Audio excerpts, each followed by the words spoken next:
medical hospital, pulmonologist and FNB critical care, is going to talk on approach to acute non-traumatic weakness.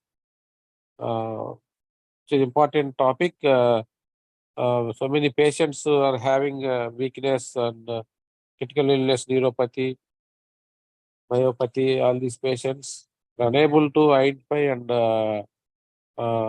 treat them routinely as patient is already bedridden, is not respiratory weakness and all the muscle weakness becoming a big problem. So now Dr. Ramanaidu is going to enlighten the various reasons and the treatment approaches to these patients. I request Dr. Ramanaidu to start the presentation. Thank you, sir. Thank you for the nice introduction. Very good morning, all of you. Today, I want to share some of the slides regarding acute non-traumatic weakness. This is according to the recent ENLS 2019 guidelines. What is acute?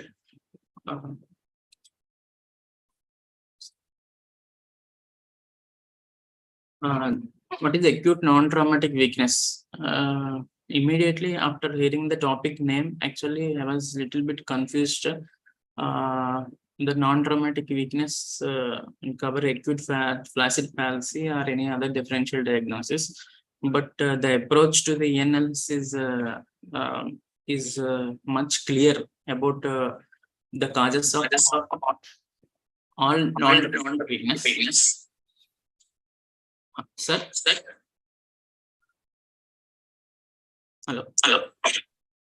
Sir, am I audible, sir? Yes. Okay, sir. So ENLS guidelines, actually, they are very clear about how to approach with all non-traumatic weaknesses. So we will see how the approach of the ENLS will be there. And the differential diagnosis of acute non-traumatic weakness range from imminently life-threatening illness to slowly progressive conditions. So time-sensitive diagnosis must be considered early to ensure optimal patient outcomes with prompt initiation of therapeutic interventions or transfer if necessary. Like stroke patients, time is brain. We need to transfer within a short time, within window period, so that the brain will be saved.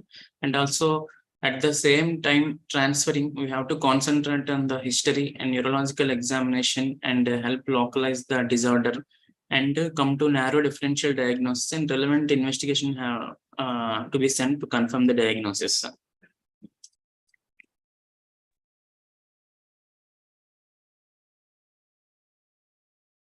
Then this is the differential diagnosis. Whenever there is a non-traumatic weakness patient, any times if we encounter, then we have to think about the differential diagnosis from the brain to up to the muscle. In the brain, actually, there are different causes in the brain, like acute stroke, ischemic hemorrhagic stroke, and SAH, intracranial mass lesion, meningitis and encephalitis, hypoglycemia, hyperglycemia, postictal palsy, hemiplegic migraine. And after brain, the differential diagnosis come to the spinal cord level, where that is transverse myelitis, spinal cord infarction, compression. What are the different causes of the compression? And after that, anterior horn cells like amyotrophic lateral sclerosis, polio, West Nile. And after anterior horn, with the differential diagnosis, will reach the peripheral nerve, like Guillain-Barré syndrome, vasculitis neuropathy, toxin-induced nerve compression syndromes, and acute diabetic lumbosacral radiculoplex neuropathy. After that, it will reach the neuromuscular junctions, where the causes may be myasthenia, Lambert-Eaton, botulism, tick bite, and organophosphorus toxicity. Then at last, the muscle, like acute myopathy, rhabdomyolysis, and myositis.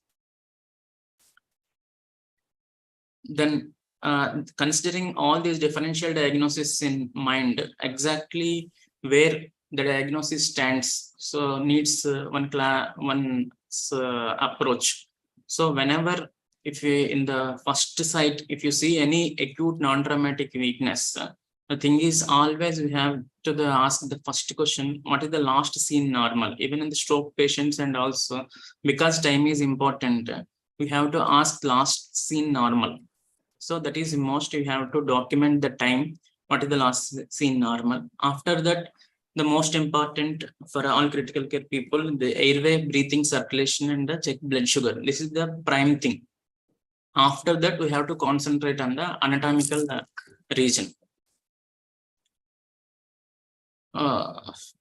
So after the to locate the anatomical lesion, we have to rely on the symptoms as well as signs, different signs where we can elicit whether it is a global weakness or there are any UMN signs or any LMN signs.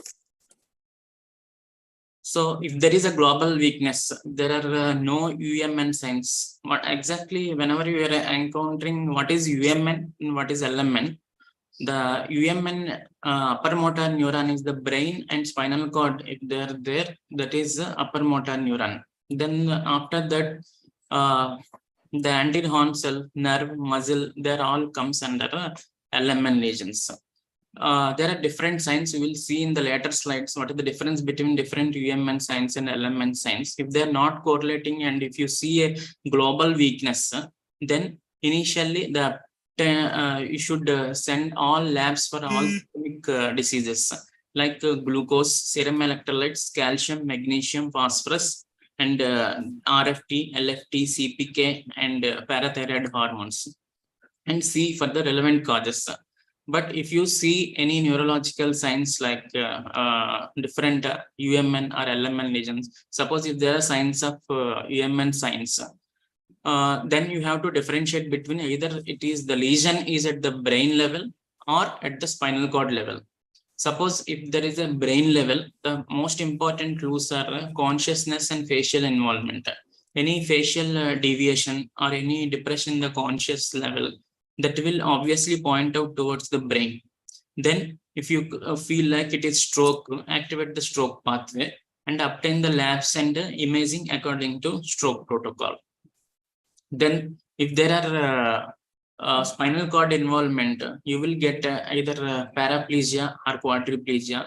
Then we have to go according to the spinal cord pathway. Spinal cord pathway is also different. Definitely another pathway is there for spinal cord lesion. We will see on the next slides. Then LMN signs. If there are classical LMN signs are there, there also you need to check for the time course. In all neurological cases, exactly what is the last seen normal, the pattern of weakness when it was started, and how will be the progression. These all history taking is very important. After that, you need to see in the lower motor lesions whether it is at the nerve level or at the neuromuscular junction level or at the muscle level. So depending on that, you need to go either nerve conduction or electromyography or different receptor levels, different tests at the neuromuscular junction level, and consider these all in mind. You have to go towards the differential diagnosis. And ultimately, you have to, in all these cases, they may involve the respiratory tract or airway involvement. Then we need to concentrate on the airway and ventilation, and send confirmatory labs and confirmatory studies to narrow the differential diagnosis. So the pre-hospital considerations. So what are the pre-hospital considerations? Whenever a patient with acute weakness, non-traumatic, found outside of the hospital, then what a pre-hospital or emergency person need to look at. These questions should be in mind for the emergency person who is attending the out of hospital setting. First thing is the disease likely to affect the respiratory muscles, or will it have any impact on the cardiovascular effect like autonomic function, depending on the clinical feature. So you should guess that. And after that, how rapidly it may progress, and what is the time sensitive diagnosis, means in what way it is going. These three things he have to consider, and depending on that, he have to take the decisions. Then regardless of the diagnosis, the first step should be performed urgently. what should be performed urgently is always airway, breathing, circulation, and blood glucose. Whenever any weakness patient encounter, the first investigation to do immediately is the blood sugar. So hypoglycemia should be ruled out. Then we have to focus on the airway, breathing, circulation. Then, as previously discussed, history is very, very, very important, as the onset, exactly what is the last seen normal, how it is progressing, how rapidly it is progressing, that is more important. Then depending on these things, you have to focus on the neurological examination to establish what is the exact level, whether it is at the brain level or spinal cord level or anterior motor neuron or muscle or nerve level. You need to consider in the differential diagnosis and you need to approach in that way. Then how to examine? Whenever an examining of the neuro patients, the examination consists of from also then the same way from the higher to the lower level. So in the higher functions, like first consciousness levels, next language and cranial nerves levels. These are the important things. Then after that, muscle tone and strength of the muscle and reflexes and sensory examination and coordination. This is the classical examination pattern what we do in the neurological examination case.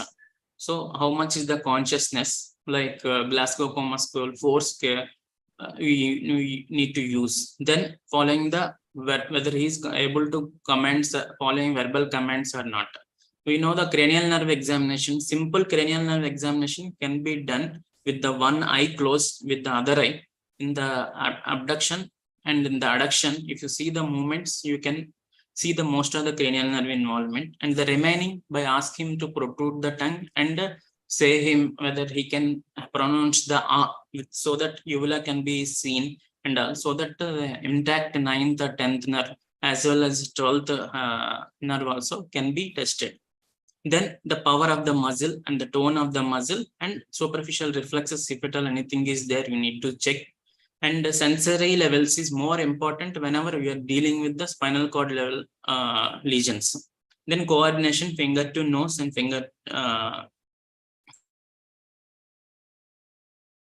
Then in the examination, the classical involvement also there will be different patterns.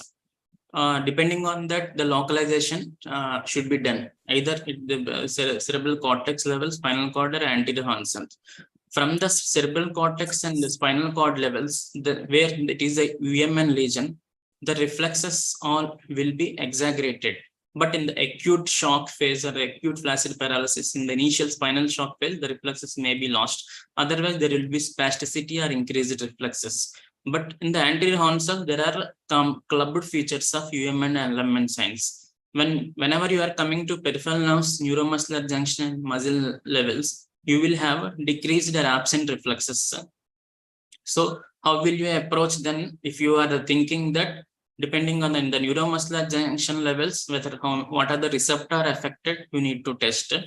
Differentiate between the nerve lesions and muscle lesions is done by nerve conduction or electromyographic studies. Then what are the checklist? So initially patient is identified, ABC checked, glucose, everything checked. Then after that, differential diagnosis you need to approach. Then what are the electrolytes, different tests to be sent. And if there is an MRI or CT center is nearby, relevant immediately we have to do either MRI or CT imaging.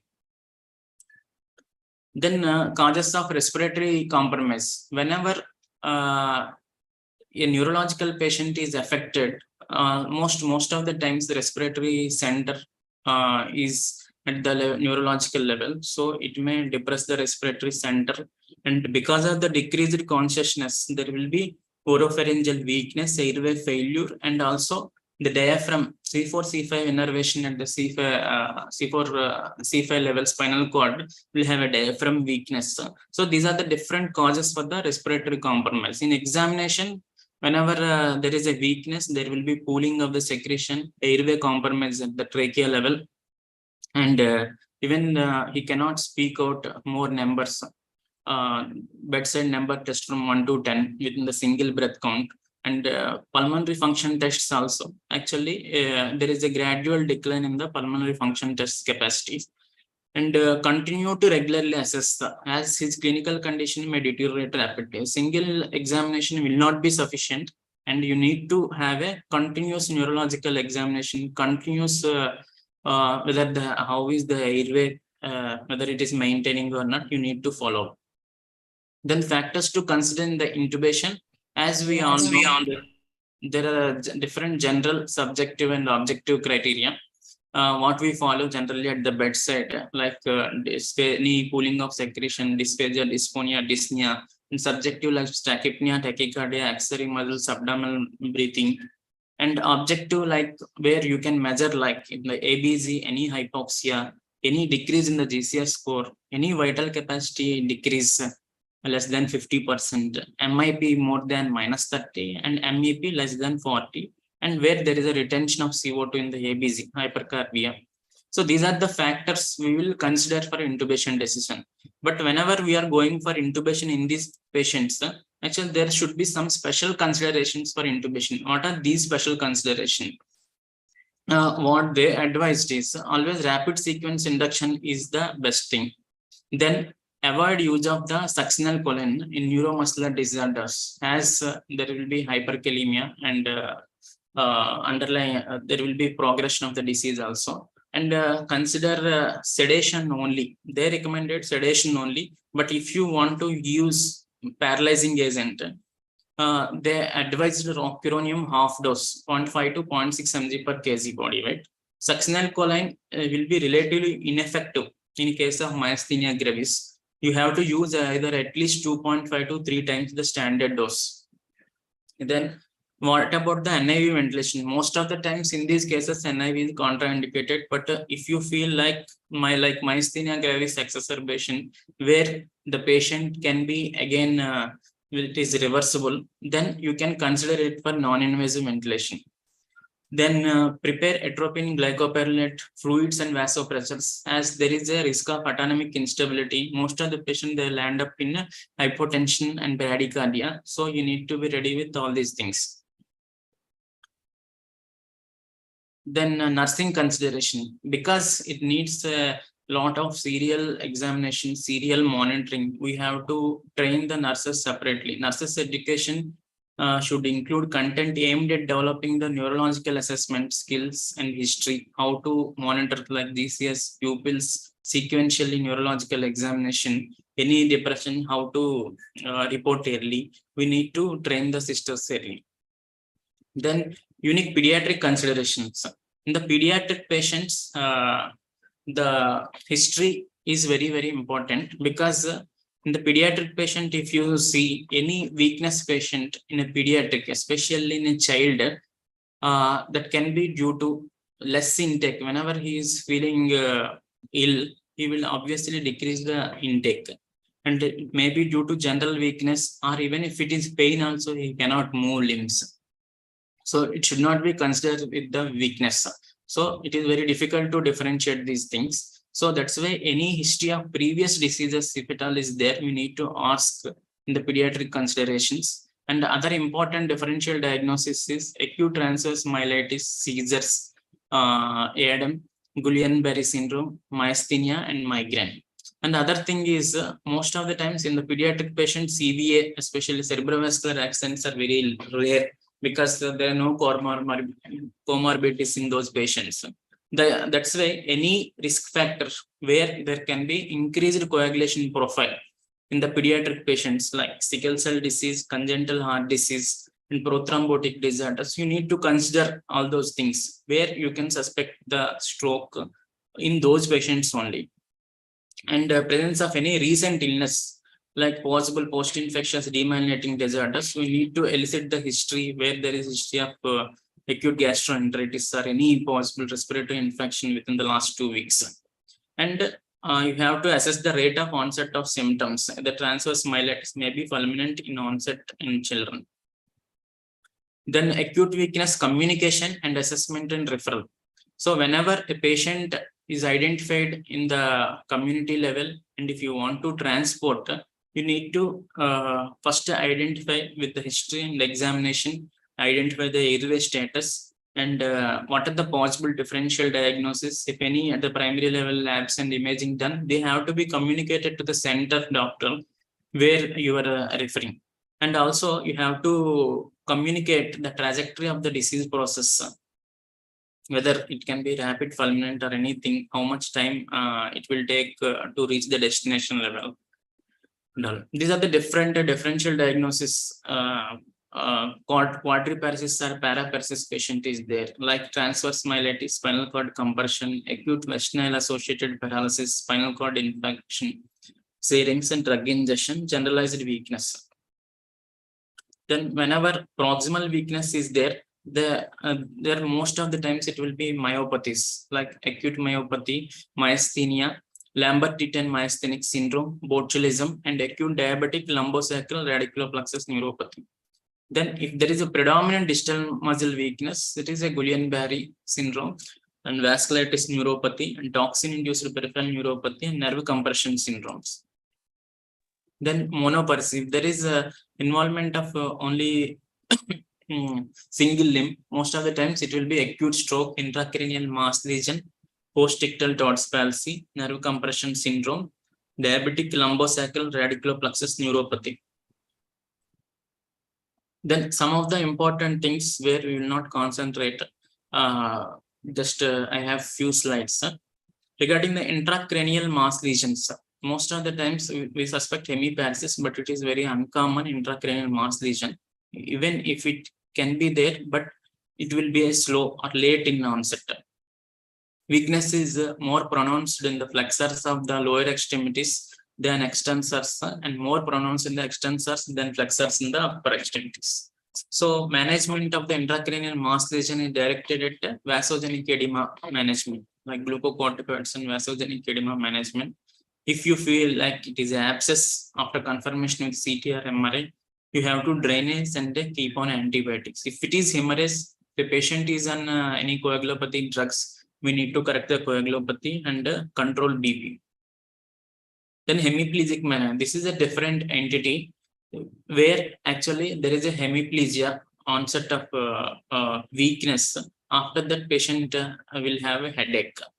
But before that, hemiplegia will actually disappear. This is the short time course and full reversibility of deficit are key component. This the treatment is antiemetics and NSAIDs, non-narcotic pain relievers. Triptans, ergotamine, contraindicated. Antiplatelet agents, there is no role in this hemiplegic migraine. Then Brown-Sequard syndrome. This is the hemisection of the spinal cord, where there is a center lesion which is expanding and involving only half of the spinal cord. You will get Brown-Sequard syndrome, where there is an involvement of the fibers of the motor tract and ipsilateral dorsal columns. So the classical symptoms will be like that, where the involvement of the tracts, motor tracts of the same side, and ipsilateral proprioception and contralateral loss of pain and temperature. Non-traumatic causes include spinal neoplasm and herniated cervical intravertebral disc and transverse myelitis. Treatment, spinal precautions from traumatic injury, surgery with spinal cord decompression. This regarding spinal cord infection. Spinal cord infection is associated with some hypercoagulability conditions like atrial fibrillation with no anticholesterol. Classic risk factors like hypertension, diabetes, hypercholesterolemia. Where there is a risk of stroke, there is a risk of spinal cord infection. So depending on the which artery is involved, whether the anterior spinal artery is involved or the posterior spinal artery is involved, depending on the tracts, naturally the symptoms will be vary. Because the anterior spinal artery is involved, the anterior fibers of the spinal cord, where there is a pain, temperature sensations, and motor functions will be affected. With the proprioception, dorsal column will not be affected. So relative sparing of proprioception, vibratory sense. Posterior spinal artery involved, the posterior columns will be more involved. The anterior tracts are less involved. So clinical symptoms are vice versa. So investigations will be MRI and spinal angiogram, and treatment will be support and antiplatelets. So these are the this is the exhaustive list of differential diagnosis But we commonly come across these all in neuro ICUs like hypoglycemia and hyperglycemia, where there is DKHHS, postictal palsy, transverse myelitis, and different electrolyte imbalance like hyponatremia, hypernatremia, hypermagnesemia, and hypophosphatemia. Then different muscle disorders like myopathy, myasthenia gravis, and other diabetes thrombocycle radiculoplexus neuropathy, GBS, and other toxins like organophosphorus and other toxins and envenomations. These are the different important differential diagnosis where we can see non-traumatic weakness. Then after that, if you see at the spinal, at the brain level, the different levels at the muscle and neuromuscular junction and neuron levels, different differential diagnosis is there. But there is a classic approach for the spinal cord compression. Most of the times we will think of spinal cord compression means traumatic. But if it is non-traumatic, then we have to follow a stepwise approach. ENLS recommends this approach. The thing is, whenever there is spinal cord compression is there are the two pattern of involvement, that is paraplegia and quadriplegia. But whenever quadriplegia is there, always there is a risk of airway involvement. So assess the airway and hemodynamics. Then whether where exactly the patient located, whether the center, whether he is nearby capable center for the CT or MRI or not. Suppose imaging is not available, then ask for the clinical history. Any suspicion of cancer is there or suspicion of the infection is there. So suspicion of cancer is there or previous history of cancer is there, you need to go for corticosteroids. But if any history of infective endocarditis, other infectious lesions are suspicious of infection, then you need to go for the empirical antibiotics and try to shift as early as possible to the center capable of doing imaging fast and intervene fast. Then after that, MRI spine. Suppose if the patient is in the MRI center where we can do MRI fast, then if it is neoplastic disease, then along with the steroid, the combined approach of the surgical decompression and radiation oncology specialist referral and required radiation oncology, radiation therapy, you need to consider. And the infectious lesion, as we all discussed, they have to start empirical antibiotics. If there is acute hemorrhage, then you need to correct the coagulopathy. If it is disc herniation, you need to go for the decompression. And if there is negative imaging, all these things, suppose patient is directly at the higher center, then you have to go according to ENL's non-traumatic weakness, previous pathways at the different levels like cortex, muscle, and nerve involvement and all. Then the same thing, it will even the spinal cord also, the same thing, whether we have to see whether brief history. The extra thing what we have to see is we have to be more concentrated on the motion restriction, spinal motion restriction. You need to apply the collar, maintain the adequate proper ventilation, and INR, PTT, and routine blood tests. And platelet function assay you need to assess because some patients may be on antiplatelets. And obtain emergent spine imaging, alert spine surgeon, and suspected neoplastic disorder, administer corticosteroids. Most of the times, there are different studies they conducted on the high dose versus low dose, and they found no difference between high dose and low dose. What they recommended the dose is dexamethasone 10 mg IV load and 4 mg every 6 hours is the recommended dose for all edema patients and any suspected compression lesions. And contract radiation oncology specialist. Any a suspected epidural infection, what they told is check ESR. ESR has a more negative predictive value. If it is less than 20, the thing is you can rule out the infection and start antibiotics. Initiate interfacility transfer if anything cannot be performed at your facility. Then communication. In the communication also, as like previously, the same thing, age, gender, onset of the history, what is the involvement, the hemiplegia, paraplegia, quadriplegia, what is the exact level, what you are thinking depending on the sensory examination. And other thing is autonomic involvement also will be there, bowel and bladder involvement, any previous history, any therapies previously involved. you need to alert the spine surgeon possible, and you need to contact and you have to give this information to the spine surgeon or at the center where you are referring. Then acute disc herniation. This is a surgical emergency where there is a spinal cord compression, then you need to go for neurosurgical. If there is no compression, then it is not urgent. You can have some time. Acute hemorrhage. The thing is, most of the times it is coagulopathy. So need to correct the coagulopathy and decompression. Then cervical myelopathy. Cervical cord is involved. There is a high risk that these patients will have hypotension, spinal shock, and involvement of the diaphragm because of the diaphragmatic innervation.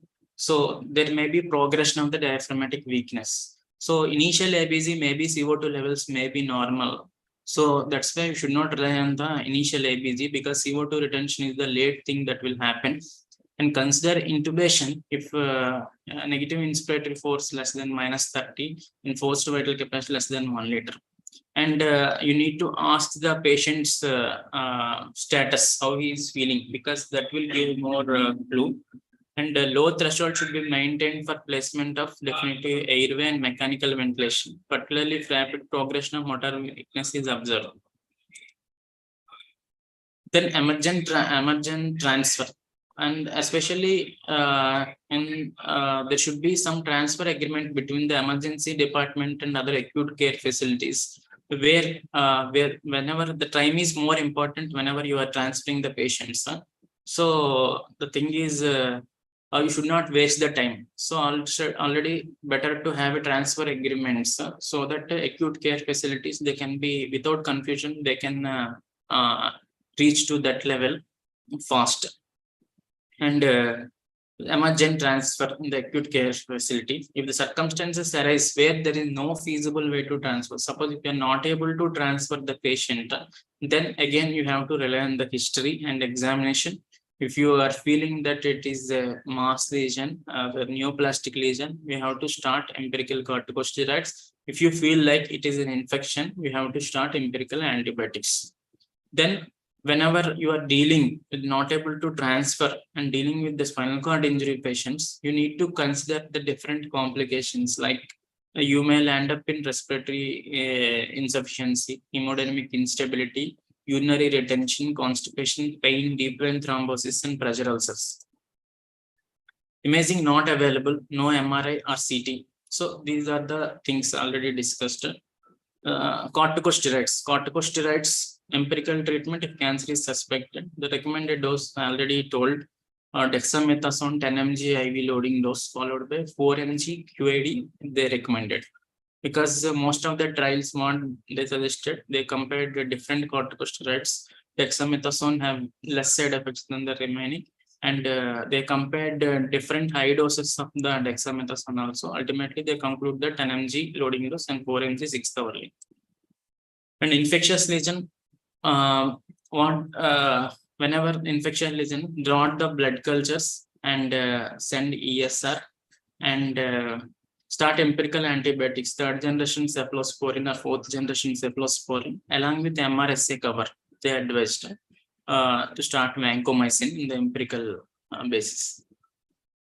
So MRI spine imaging, if it is available, always better to do MRI with gadolinium, or CT with contrast, or CT myelogram is an alternative if MRI is contraindicated.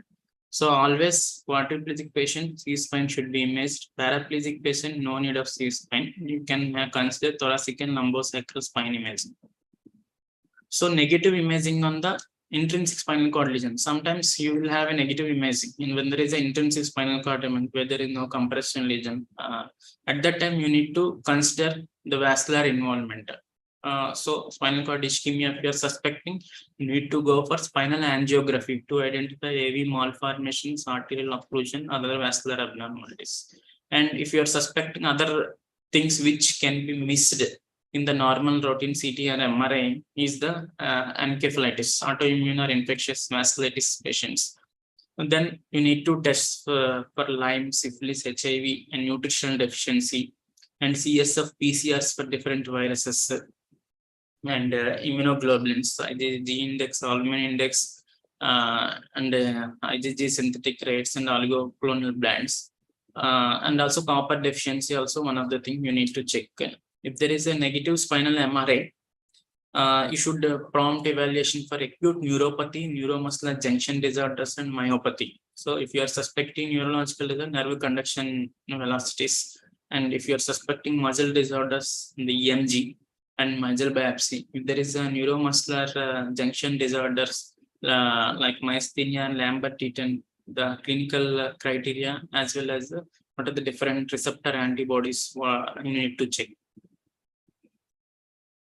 So Sivora, this is the entity where there is a spinal cord injury, but there is no radiographic abnormality. That is Sivora. Spinal cord injury without radiographic abnormality most likely can happen in children because of their head to body ratio, because of the fast movement and all. This is treatment in non-surgical due to the absence of surgical lesions. Supportive measures like spinal motion restriction with collars, braces, orthosis for up to 3 months. Use of corticosteroids is controversial in these cases. And neoplastic disease. So along with the steroids, the center is capable of multidisciplinary. Then we need to intervene the spine surgeon for decompression and radiation oncology specialist for radiotherapy along with the steroids. So paraplegia, paralysis of the legs and lower body. This typically related to compression of the thoracic or lumbar spine. Ventilatory issues are uncommon if the patient is in patients with paraplegia or paraparesis, and transport and MRI imaging are safe. The quadriplegia. In the quadriplegia patients, most of the times they may have cervical cord pathology. So most careful about cervical cord pathologies is hypoventilation. The patient can be at risk of the diaphragmatic paralysis. So you need to closely watch and need to closely monitor. Ventilatory issues are uncommon in patients with paraplegia or paraparesis, and transport and MRI imaging are safe. Thank you, everyone.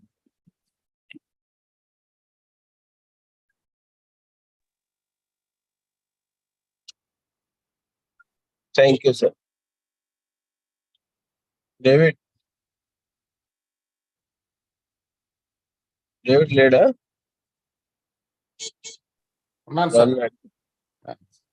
Thank you, Ram Naidu. Very nice presentation. My question in this topic is, we had one patient having paraplegia, not paraplegia, he had a lower limb weakness, a young man, and the decompression was done at the cord level. Later shifted to ward. Next day patient developed complete paraplegia. Both lower limbs are paralyzed. So they did MRI and there is mild collection, but intraoperatively there is no much collection, but small clots were removed, but patient remained paraplegic. So what could be the reason they could not identify? Sir, initially operated for what, sir? Disc prolapse and compression, radiculopathy. Okay, disc prolapse. Initially, power is fine, sir. Power is fine. He was walking, but mild weakness, but power is okay. He is able to walk. But later he developed complete paralysis. Okay. Then maybe because the collection, maybe if it is blood and all, then it can be due to uncorrected coagulopathy, one possibility, sir. And the other thing is edema also we need to consider whenever there is an operative site, and any abscess development at the operative site. But if it is sudden in onset, next day, sudden onset. Yes, sir. And we need to check back again whether this alignment is proper or not. Also, the alignment of the surgeon and surgical fixation is proper. Spinal cord ఏమన్నా కోస్తుంటారు sir. Ram Naidu ఏదో మొహమాట పడుతున్నాడు అంతే. Spinal cord ఎందుకు వస్తారులే కానీ sir ఇది మీరు operate చేసిన డయాగ్నోసిస్ కరెక్టేనా సార్? డిస్క్ కంప్రెషన్ వల్లనే పారాపెరసిస్ ఉన్నారు. Diagnosis was done by MRI and a senior neurosurgeon.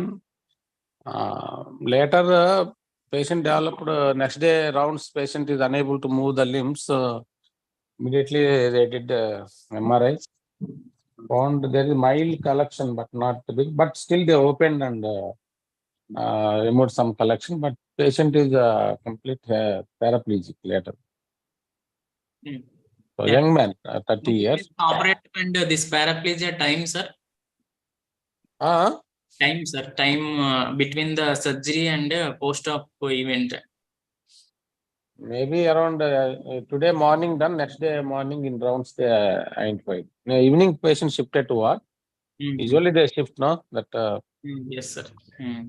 So that is another question. You mentioned about ESR. ESR is a sir అది డయాగ్నోసిస్ ఏంటి ఇంతకి? ఏది కలెక్షన్ వల్లనేనా? ఇప్పుడు ఆ డయాగ్నోసిస్ తెలియట్లా కలెక్షన్ వలన అంత small collection they said okay collection if it is the collection and oedema is causing the cord compression and but after removal patient has to improve no slowly at least but not level is the same pre operative and post operative ఏంటన్నా paraparesis and plegia is the same. Yeah, even paraparesis also is not there, but patient is having some radiculopathy, pain, and not much paraparesis. But post-operative dense paresis, plegia he developed.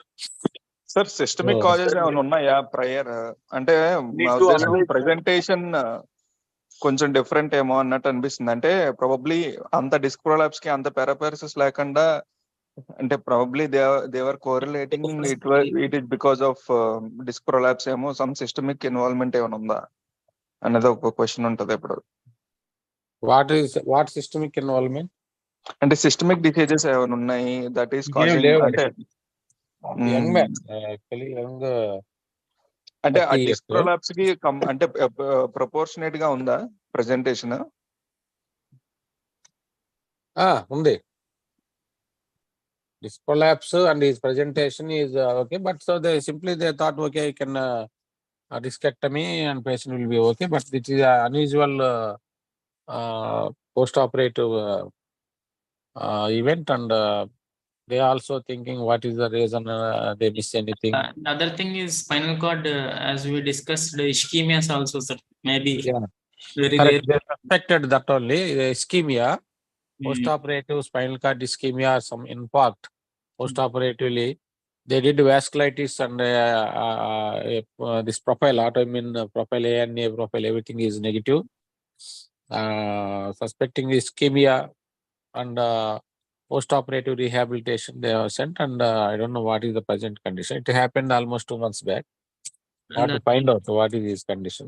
Spinal angio also. Angio done, it is normal. Then Post-operative angio vasculitis. Yes.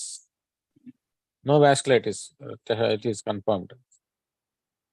Another thing, Ram Naidu, you mentioned about the ESR to rule out the spinal cord neoplasms and infection. If there is ESR is normal, can you rule out infection and treat only as a neoplasm? Actually, they told ESR less than 20 is more sensitive for negative predictive value, sir. Not positive predictive value. For negative predictive value, they gave cutoff of 20. Means it is even for the normal patients also, especially in females, ESR value is more, sir. That's what. So 20, that's why they gave very low cutoff. For even normal cases also, actually it will rise very fast. Less than 20 is very low cutoff. Maybe they are high specific to load the infection. Right. Any questions from audience? Same అదే sir, నేను message లో పెట్టాను, అడిగాను రామ్నాయుడిని, దానికి చెప్పారా అని. అంతే.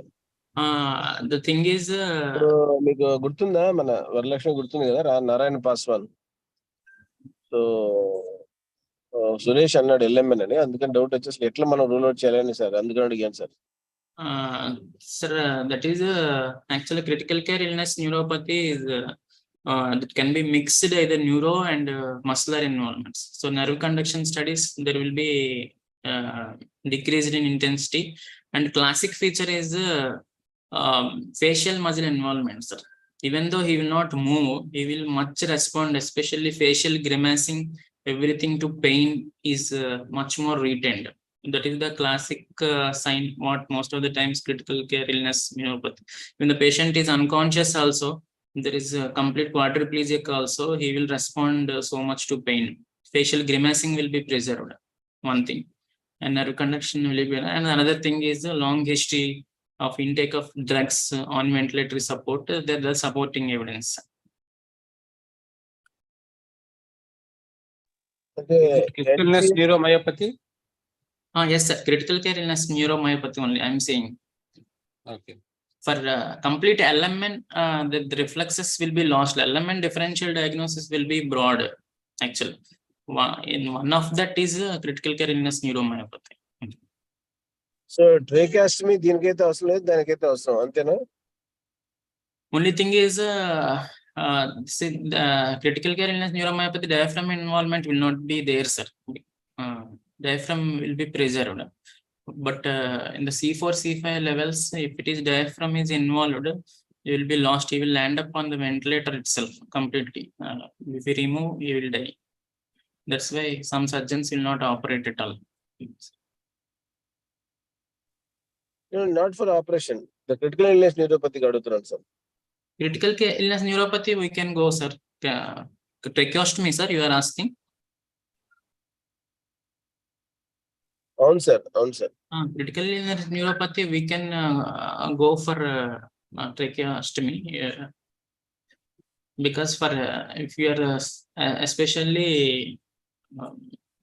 consciousness, depends on the conscious level only, sir. If it is completely conscious, can maintain, then no need of tracheostomy. If it is borderline sensorium, and if you see what are the rest of the, what is the primary diagnosis, depending on that only it will depend. It is acquired. Some patients, old patients, otherwise conscious but are unable to cough out and clear the secretions and pulling the secretions in the oral cavity. We Yes. are doing repeated oral suctions and nasopharyngeal airway and airways, all these things. But previously there was a even post-operative case also. Previously they used to do that mini tracheostomy for only clearing the secretions and prevent aspiration. Is there any role of like this mini tracheostomy in pharyngeal weakness? Mini tracheostomy, if there is retention of secretion, actually we are going for tracheostomy only, sir, directly. Because not mini track. Previously it was there. I think Mohan sir knows that post cardiac CABG patients, once or twice we did a mini track for clearing only secretions. At suction. Sir అది ఎప్పుడైతే నా ఉద్దేశంలో doctor David, the mini trach is useful for in 3 areas. Number 1 area, అంటే నేను చెప్తున్నాను, can I talk? yes, sir. After that you can add. David ఓకేనా sir? చెప్పండి sir. ఎప్పుడు మనకు ఉపయోగం అనుకుంటున్నానంటే, what I'm thinking is when your age is already crossed and is not going to come back, his muscle will, I mean, almost like still you want to prolong avoiding the tracheostomy. That's one time. Second time, that particularly, as you said, to avoid tracheal complications, to avoid tracheostomy complications, to have again to avoid stenosis, those kind of things. And third thing is before puberty, boys, young people who wants to do for long term dissociation, these are 3 times it's useful. Particularly mini track, which is only a very small 3 mm size of the tube which can be placed, but the size I don't know for pediatrics. Only this much I have a knowledge, but as you know very well, we used to do, because this was taught to me by PV Satyana in long back 20 years back. We did that for many cases. but presently I don't know who's using, what is using.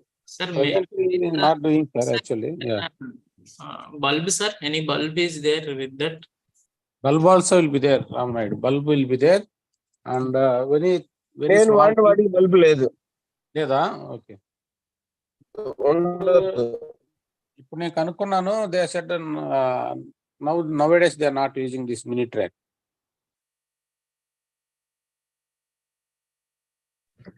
Sir, nobody is using mini track. If you want for prolonged use, you can use a small size tube or metal tube or speed valve pettesi tracheostomy చేసేసి ఉంచేస్తున్నారు కదా sir. Discharge them with that.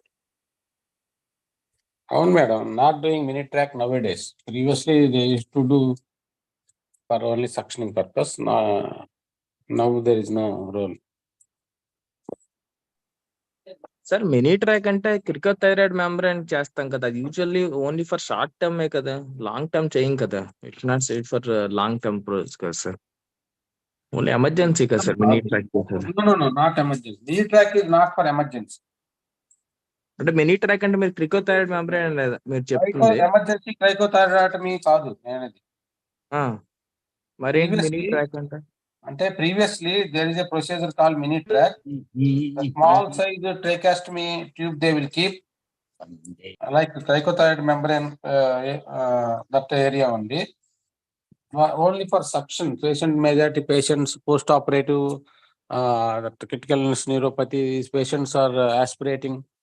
We are unable to protect the airway, so they used to do mini track and for suctioning. Orally they will give. అంటే మామూలుగా నాకు గుర్తున్నంత mini trach అంటే క్రికోథైరాయిడ్, ఇది కొత్తగా అంటే మేము మర్చిపోయాము. David garu, and earlier Ramson people they actually introduced this mini track tracheostomy kit, which is like a adult what we are doing like the procedure only, but very all are very small size. So adi no one using, that is why I think they also stopped. Maybe Surendra is not seen. Not seen. Surendra age is very. We have seen previous year. That is long back, 20 years back, 25 years back. We have seen. Nowadays, I inquired, but they are not doing, and the supply also stopped. And they thought there is no benefit of this. You cannot prevent aspiration also. Sir percutaneous ట్రెకియాస్టమీకి ముందు మనము mini trach చేసేవాళ్ళం sir intensives లో అందరూ. And for especially for COPD patients, ఇట్లాంటి TBI patients, OGCS. But I think now mini trach చేయట్లేదు sir. Any special device there, sir? Mini track or cricothyroid? Small, sir. It is a smaller size tube, where it is mainly not for oxygenation or so. It is mainly to remove secretions. Only secretions. Ma rail shubhayanam tondaraga. Ramnayudu garu. Sir, madam. Critical illness polyneuromyopathy or critical illness myopathy వాళ్ళకి diaphragm spade అన్నారు కదా. Yes, madam. What about intercostal? What about cough reflex? ఇవన్నీ ఎలా ఉంటాయి వాళ్ళల్లో కూడా? Many times we needed to do tracheostomy kada. Yes, madam. That's why actually critical care neuropathy, myopathy may coexist with the primary diagnosis. Means actually మీరు అడిగిన question basic గా మనం monitor చేసుకుంటాం కదా మేడం, అదే కదా ఆల్రెడీ చెప్పారు. Minimum max inspiratory pressure, expiratory pressure and diaphragmatic assessment, ultrasound అవన్నీ చూసుకునే కదా మనం చేస్తాం మేడం. లేదంటే ఎవరికి అంటే అందరూ డయాఫ్రామ్ కూడా డెఫినెట్ గా వేస్టింగ్ వచ్చే ఛాన్స్ ఉంటది కదా మేడం, ఆబ్వియస్లీ ప్రొలాంగ్డ్ ఇల్నెస్ లో. I mean like prolonged illness definitely diaphragm ఇది కూడా ఫంక్షన్ కూడా ఎఫెక్ట్ అవుతుంది. అండ్ అవన్నీ అసెస్ చేస్తున్నామా యాక్చువల్ గా? But because they are like as he said వాళ్ళ హయ్యర్ ఫంక్షన్స్ బాగానే ఉంటాయి కానీ they can't even move or do anything. వాళ్ళలో కాఫ్ కూడా ఎఫెక్టివ్ ఉండదు కదా. అంటే they don't need tracheostomy అన్నట్టు చెప్పారు కదా, but many times we end up doing tracheostomy for them for recovery. Obviously, yes madam, actually what you said correct only madam. Sir already Ram Naidu sir ముందే చెప్పారు కదా madam, it depends upon patient to patient.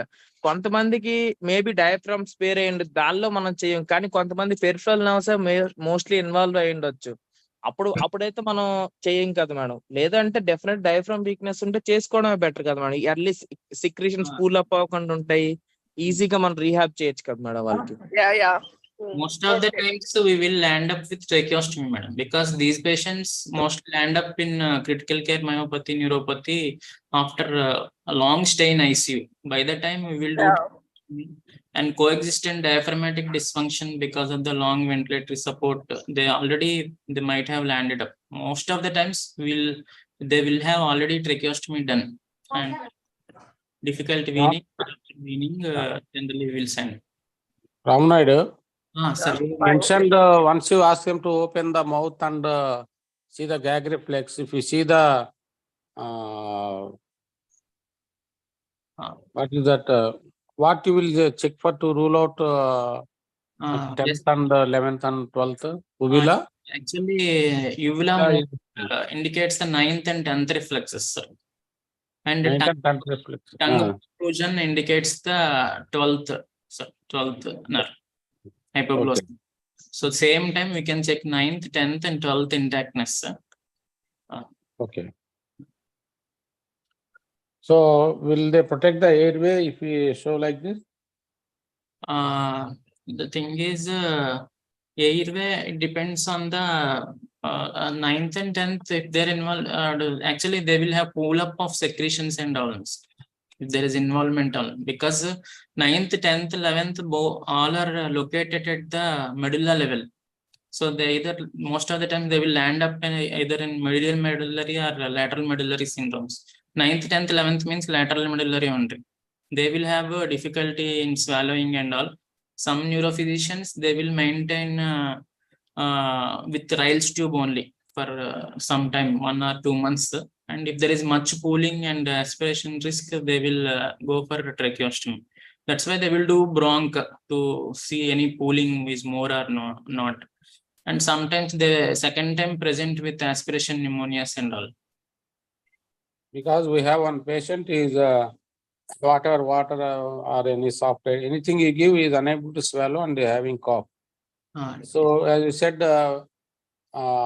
this 9, there is a palsy of this 9th, 10th, 11th. So Ryle's tube we placed for 15-20 days. Later we gone for feeding jejunostomy. And there is no actually cord palsy. MRI is normal, but still patient is unable to swallow water or unable to take food, anything. Yes, they cannot take food, sir, most of the times, especially liquids. Actually, they cannot much swallow when compared to solids. MRI is normal and no cord palsy. So how will you rule out this nerve palsy? Any clinically or any? If MRI is normal, then we need to check for the nerve, neuromuscular junction and muscle levels, sir. Depending on the clinical history, what is it is fitting. Depending on that, we will go for the investigation. Suppose if it is myasthenia gravis and all, receptor antibody levels, anti-musk antibody levels, acetylcholine receptor antibody levels and all. Nerve conduction studies, if there is a nerve disorder. And if it is a muscle disorder and all, then EMG or muscle maps we will go for. And along with that, in these things, electrolyte dyselectrolemia, antemias like hypokalemia, hypophosphatemias, and any other toxin related weaknesses and all. Depending on that, we will send the investigations and we'll do this. Right. Any questions? If there are no questions, we will stop the webinar. And thank you, Ram Naidu. Very nice presentation, and I questioned all the queries. And actually, it is very, neurology is always a volatile and a very tough subject to remember all these things. Still, I am very confused about this upper motor, lower motor symptoms. Is you remembered so many things and cleared all our doubts. Thank you very much, and thank you all the audience for your participation. Thank you. Thank you. Thank అన్న you. అది ఆ article ఉంటది కదా, మొత్తం పెద్ద article ఉంటది. ఈయన అది ఉందా? అది ఉందా? Articles will be there actually. I will అది share. అది కూడా షేర్ చేయన్న. దాంట్లో అది ట్రీట్మెంట్ పంపించు. కూడా ఇచ్చి ఉంటాడు. అది నాకు తెలిసి, నాకు గుర్తున్నంత వరకు ఇస్తా ఉంటాడు కదా ప్రతి దానికి. Mhm. ఇండివిజువల్ ఇచ్చాడు కదా అది. Yes, yes. Actually, there's 3 articles are very good ENLS. There are recent 2019, the 20 guidelines. నా దగ్గర పాత ఏదో చూసినట్టు అయితే ఉంటే 3 షేర్ చేయన్న. స్ట్రింగర్ అనుకో. Okay. అది We'll share. Okay. Okay. Okay. Thank you everyone. Right.